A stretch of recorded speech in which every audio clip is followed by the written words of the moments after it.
नमस्कार, नादी टीवी में आपका बहुत स्वागत है और मैं हूं आपके साथ अनुपमा खोपरी। और बुलेटिन की शुरुआत करते हैं छत्तीसगढ़ की राजधानी रायपुर की बड़ी खबर के साथ, जहां पर कांकेर घाटी को लेकर बुद्धिजीवी की कार्यशाला है। आपको बता दें कि कांकेर घाटी के वैश्विक धरोहर स्थल बनाने पर चर्चा, साथ ही गुफाओं की विविधता, अनूठी संरचना पर चर्चा हुई है। एक्सपर्ट से सहयोग प्राप्त करने कार्यशाला आयोजित की गई थी, जहां वैश्विक विरासत नामांकन के लिए कई पहलुओं पर चर्चा भी की गई है। तो गुफाओं की विविधता, अनूठी संरचना पर चर्चा हुई, जहां कांकेर घाटी को लगातार वैश्विक धरोहर स्थल बनाने पर मांग की जा रही है और इसी के चलते चर्चा की गई है। जानकारी के लिए आपको बता दें कि कांकेर घाटी अपने आप में धार्मिकता और साथ ही कई सारे पुरातात्विक स्थलों को सजोए हुए है और इसी के चलते लंबे समय से ये बातें कही जा रही है कि कांकेर घाटी को वैश्विक धरोहर का दर्जा मिले और इसी पर चर्चा की गई, जहां गुफाओं की विविधता, अनूठी संरचना को लेकर चर्चा की गई और ये भी इस कार्यशाला में बातचीत की गई है कि किस प्रकार से कांकेर घाटी को वैश्विक धरोहर स्थल बनाया जाए।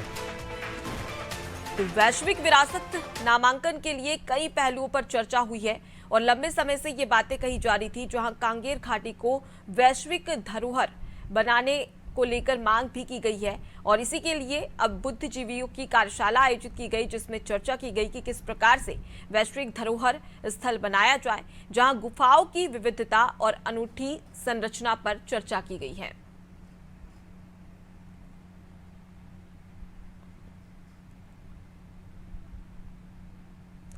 तो कांकेर घाटी को लेकर बुद्धिजीवी की कार्यशाला आयोजित की गई थी, जिसमें बातचीत की गई है और साथ ही गुफाओं की विविधता, अनूठी संरचना पर चर्चा हुई और किस प्रकार से कांकेर घाटी को वैश्विक धरोहर स्थल बनाया जाए, क्योंकि लंबे समय से ये बातें भी कही जा रही थी। कई बार बैठकों का दौर भी हुआ जिसमें चर्चाएं की गई।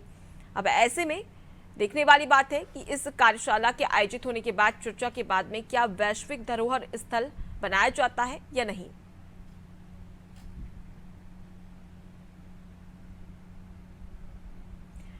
तो ज्यादा जानकारी के लिए सीधे रुक कर लेते हैं, हमारे साथ में हमारे संवाददाता अजय श्रीवास्तव जुड़ गए। अजय, कांकेर घाटी को लेकर लंबे समय से चर्चा की जा रही थी कि इसे वैश्विक धरोहर स्थल बनाया जाए। अब विश्व के मानचित्र पर इस घाटी को स्थापित करने का प्रयास यहां पर किया जा रहा है। क्या कुछ बातचीत हुई है इस बैठक में? देखिए, कांकेर घाटी अपने आप में एक अनूठी और विश्व धरोहर की चीज तो है, क्योंकि ब्रह्मांड में आप कहीं भी किसी भी देश में चले जाइए, किसी भी विश्व के किसी कोने में भी चले जाइए, यहाँ कांकेर घाटी में अंधी मछलियां मिलती हैं और हर साल चूने की एक अपने आप निर्मित उल्टी पहाड़ियों का निर्माण होता है। जैसे आपने देखा होगा, सामान्यतः जो जंगलों में आपने पहाड़ देखे होंगे वो नीचे से ऊपर की तरफ सकरे होते हैं, लेकिन यहाँ उल्टा है, यहाँ ऊपर से नीचे की तरफ सकरे होते हैं और ये लाइमस्टोन मतलब चूने के पत्थर से निर्मित होते हैं और स्वतः निर्मित होते हैं, किसी के द्वारा निर्मित नहीं किए जाते। और ये अपने आप में, वैसे कांकेर घाटी में पशु पक्षी वन्य प्राणियों की तो बहुतायत है।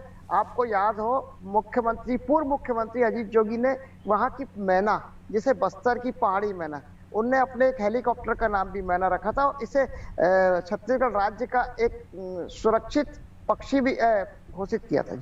जी, तो कुल मिलाकर देखा जाए तो वैश्विक धरोहर बनाने की बात कही जा रही है, जैसा कि आपने भी जिक्र किया कि कई सारी खूबियां हैं और ऐसे में कहीं ना कहीं इसे वैश्विक धरोहर के मानचित्र पर स्थापित किया जाए। बहरहाल ये प्रयास कितना कामयाब होगा ये देखने वाली बात है। फिलहाल के लिए आप हमारे साथ में बने रहिए अजय, आपसे आगे भी जानकारी लेंगे। तो कांकेर घाटी को लेकर बुद्धिजीवी की कार्यशाला हुई थी और वैश्विक धरोहर बनाने की बात लंबे समय से की जा रही है।